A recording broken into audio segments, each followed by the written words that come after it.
We are now moments away from seeing a YouTuber crash his entire channel. But I have to say it, Hinoa is the better waifu than Minoto. Minoto, just not interesting. She kind of sucks. Welcome back, classic crew, at least those of you who remain and who have not disliked the video. Welcome back to another journal as we delve deep into the lore of which is best waifu in Monster Hunter Rise Sunbreak. Now, that's not for this video for real, but this past week I got to do more follower quests, my first with Hinoa and Minoto, and for the first time I got to finally appreciate their personality. One basically has zero personality. And Hinoa is actually kind of pleasant to hunt with. So the competition wasn't very much. And I don't want to throw too much shade. It's all in good spirit. I know that Minoto has a very lovable personality for, you know, those who like rocks or something. But with that in mind, I have a lot of monster updates. This past week, I've hunted a Seething Bazelgeuse, a gold Rathian, a silver Rathalos, and an afflicted Volvidon. So I pretty much took on most of Title Update 1. There is one monster that eludes me, the Lucent Nargacuga. It eludes me now in 2 games, and I'm not sure. There's this debate going on of, Jay, you have to go back and finish your pledge in 3U, and then there's, before you take on the Sunbreak Lucent Narga, and then there's others, probably mostly me, that's like, but I'm having so much fun here. Let me just kill this boy in the future before I go back to the horrible mechanics of the past that constrain me to dies of cringe. That's what we're talking about today. But first, I took on this past week's event quest, which is a minor inconvenience. And really, that's all it is. You fight a, what is it called? The Somnicanth, but not the first one, the second one. And a gorilla boy. It's really, there's nothing to it. I don't understand these event quests that don't have more spice. I feel if you're going to do an event quest, okay, this isn't true. An event quest for the most part should be a little spicy.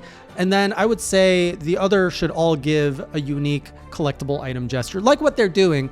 But the ratio should be more of a maybe 70-30. 70% spicy, 30% freebie gifts. And for the most part, I think we are at 4 so far. And there is just pretty much one spicy quest, which is the double Furious Rajang in the arena, which I have not taken on yet because that is too spicy for me. But the other 3 have been pretty tame in terms of interest. I mean, small crowns, big crowns also kind of win as event points. So like the little tiny Rathalos, okay, that's good because it helps with the achievement hunting. So now I'm grinding away at my follower quests. I'm at the 4-star follower quest. There I got to do my first hunt with Hinoa, with Minoto, with and of course with Master Arlo. Master Arlo, that was my second time hunting with him. He's pretty cool. He's pretty quiet. Yo, Ace, he's a little bit cringe. I think he's trying to compete with me to be the cringiest. And then there's Hinoa and Minoto, which I was very surprised at how much personality you get out of these hunts. And this is what I love. And it also really made me appreciate, just in general, how much more interesting the Sunbreak NPCs are compared to the base Rise NPCs. So far, my experience with base Rise NPC is like, oh, you guys were really kind of boring. Compared to the freaking Sunbreak NPC with Fiorain and Luchica, like those are just oozing with personality in the hunts and they just make you feel like they're there. With Minoto, I forgot she was next to me until I started taking pictures of things. She's like, oh, don't take pictures of me. I was like, wait a minute. Who are you? And then she's like, oh, at the end of the hunt, she's like, I don't even like outdoors. It's like, why are you hunting with me? You should have stayed in the, where does she hang out? In the hub, giving out quests instead of coming on the quest. And then meanwhile, Hinoa was like having a little bit more fun, being a little bit more chit-chatty. So I enjoyed Hinoa's presence a lot more. Maybe Minoto will redeem herself, but so far she's not one of my favorites. She's actually my probably least favorite waifu. When it comes to the waifu wars, she's at the bottom right now. I don't think there's anyone worse. Is there? I'm trying to think. I want to say no. But let me know what you think. Now, when it comes to the monsters, we've started off with the Seething Bazelgeuse. So chat wanted to see me in pain, so they sent me up against the Seething Bazelgeuse. This thing was beautiful as a challenge. Beautiful. Bazelgeuse never really left a big impression on me for a multitude of reasons.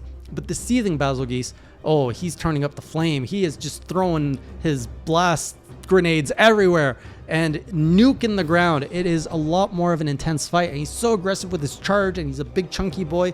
It's a blast.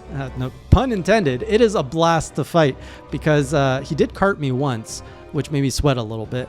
And I was just having so much fun, like just slashing and whipping on him and dodging him. Like it was an intense, like you could keep the pressure on him, but he put the pressure back. And a lot of monsters do that as you get into the end game of these games. And that's what I really like, is when you get like that dual pressure, but you're dodging and you know that one little slip up and there goes half your health. That is a good hunt. After that, I did eventually slay him. I went up against the Gold Rathian as per request. Gold Rathian is probably one of my favorites, and it became my favorites, oddly enough, thanks to 3U. 3U forced me to slow the heck down and understand what the Gold Rathian's moves are, and really made me understand where the openings are. So in a World, I didn't understand Gold Rathian. I didn't understand a lot of things in World. But in 3U, I understood the Gold Rathian fight, and I could fight it somewhat comfortably. So now with Sunbreak, with the additional mobility and moves, already knowing the Rathian moveset, the Gold Rathian moveset, it was just really fun to play because I just knew where I needed to be. I knew what I had to dodge. Surge had caught me with a few surprises. I think I ran out of antidotes. That's how many times she poisoned me, because I didn't bother to put any antidote protection, which was dumb of me. And it was just, I don't think I carded with her. And it was just a nice, lovely dance under the moon. Wait, is the gold the sun or the moon? Whatever. And after that, I got to do the Silver Rathalos. Now, Silver Rathalos is a fight I've always had a little bit more trouble with. I definitely had more trouble with him in 3U. Definitely had more trouble with him in World, I think. And in Sunbreak, I also had more trouble with him. I went through all of my Mega Potions, all of my potions. I had to use the item box potions. One thing that they did remove, I was waiting for him to do his Grand Tour of Rathalos or whatever, the Rathalos World Tour. He doesn't do it, and people said that they dropped it from his moveset, which I think is a good move, but I was holding on to my flash bombs to flash him when he does that. So he didn't do that, and it's good, because now that means that you can have more of an intense fight. I was trying to get, and actually both the Rathian and the Rathalos fight, I was trying to do my counter move when they like dive towards me, and I'm pretty sure I did one of them. I forget which one. It was either like through the fireball. Yeah, it was through a fireball, because I remember after I did it, I'm like, oh, through the fire and the flames. Because I countered, it came in with like a fireball or something, and I countered through the fireball. I came out the other side, was fully charged, and then I know the Rathalos I ended it up with after, and I went poof, just a nice slash to the face. I'm getting more particular about how I finish my monsters, which I don't know if this is like just something that comes with experience or comfort or something, but when I see that it is capturable, I'm like, okay, I've got about maybe a few more minutes left of bashing on it, and then I gotta like style on it to get a like really cool finish.